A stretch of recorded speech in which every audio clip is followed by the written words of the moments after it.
Well. If it is another week of esports, welcome back everyone to Carbon Copy, your favorite weekly esports news show. And we've got a few tournaments to talk about. I'm not going to waste any time. Let's jump straight into it. This past weekend, we had some CDL matches, of course, the Major 3 qualifiers, and I've got my boy JP Krez, the coach/analyst over at Optic Texas. JP, welcome on the show. Hey, appreciate you for taking me in, bro. All right, so the matches this past weekend, a few storylines were sticking out to some people. What stuck out to you? The one main thing I think was Flames' debut. I think he had honestly a pretty strong weekend of matches. I would like to see him up against some more tougher competition, just see how he is there. But honestly, going into those first few CDL matches, especially as a rookie getting into a squad that wasn't really doing well and having them perform a little bit better is always really nice to see for teams actually trying to make changes, trying to improve their squad. So that was really interesting for me to take away from that weekend. Our biggest competition this year, FaZe, they go up against another top 4 team in New York and pretty much wipe the floor with them. So it was a 3-1. The search and destroy was close. They're definitely our strongest competition going into Major 3. Yeah, New York, they're on the verge of starting in the losers bracket for Major 3, which is an absurd thing to say. Let's talk about some of the middle pack teams. Seattle Surge, LA Thieves. They're kind of improving in different sort of ways. Talk to me about those teams. Yeah, so both of those teams made changes going into this stage. Seattle for sure looks like they've completely did a 180 from their previous squad, because at least versus us, I think we were their only loss this entire split. And even against us, there were some really close maps. So I think they've really improved with bringing in 0-4. Their search and destroy has improved, and obviously they're starting to get grounds in through those respawn reps. But they look, really good as, maybe that higher mid pack team. Same with LAT. Honestly, I think at least in our scrims versus LAT, they're one of the more tougher mid pack team competitions. I personally think I was really surprised that they were reverse swept by Minnesota. I think they were up 2-0 and, they could have won that control easily, and it kind of just got away from them. And then good on Minnesota, who hasn't really looked too strong for bouncing back in that series. But, any day, the Call of Duty so day to day, any of these teams can really battle it out and take the edge over the other. So looking past Major 3, we got some announcements a few weeks ago for Major 4. No more Charlotte events. Now we've got a crowdless event in California. As a person that attends these events and as part of a team, what's your take on that? And do you like it? Selfish bias aside, I got a first and a second at crowdless events, but it's completely different when you're playing in those. And in my opinion, when I first won the event at the Pro-Am with the New York Subliners team, it didn't even feel like an event win because there was no crowd to celebrate or anything like that. So we're obviously looking forward to the event in general, but the crowd just brings an extra essence to the entire feel of it. It doesn't feel as real when there's no crowd there. And honestly, in my opinion, it's really weird in terms of our last major this year going to champs. You're going to see those 6, 7, 8 teams clinch and not have to play in front of a crowd to actually clinch those positions. So that's, in my opinion, really weird to me. So obviously always prefer the crowd, always prefer the big venues, but we got to make do with what we got at this point. So if that's what it is, we're going to still go to LAN and obviously hope for the best and try and come out with a win regardless of if there's fans or not. But honestly, the fans completely make the entire experience for us. Last week, we got the announcement for the Call of Duty Championship 2024.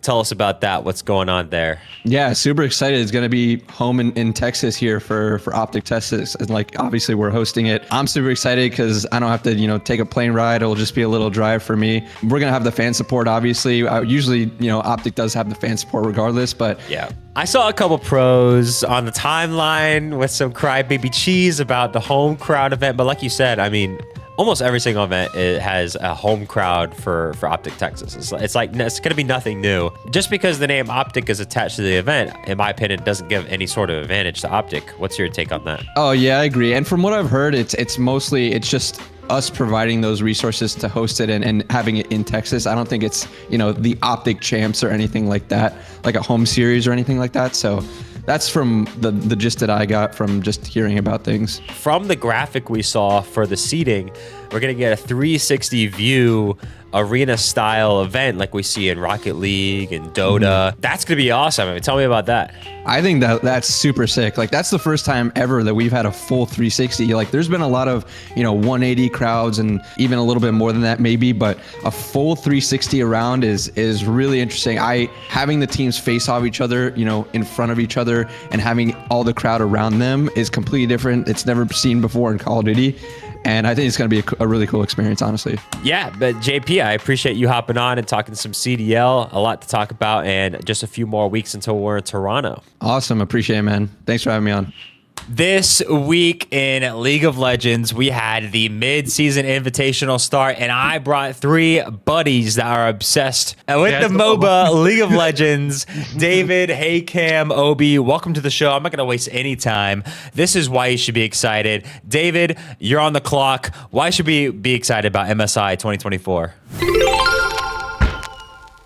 Because we're going to kick Europe's ass. That is the greatest part about MSI. Double elimination. That way you get a second chance in the tournament whenever we all eventually get our asses kicked by Korea and China. Instead of just going home and crying about it, we can go and wipe somebody else out of the tournament, specifically the other region. There's now a protection in the knockout stage that guarantees that both teams from each region have to be on opposite sides of the bracket, which means the likely scenario is going to be we have to send Europe home or they send us home.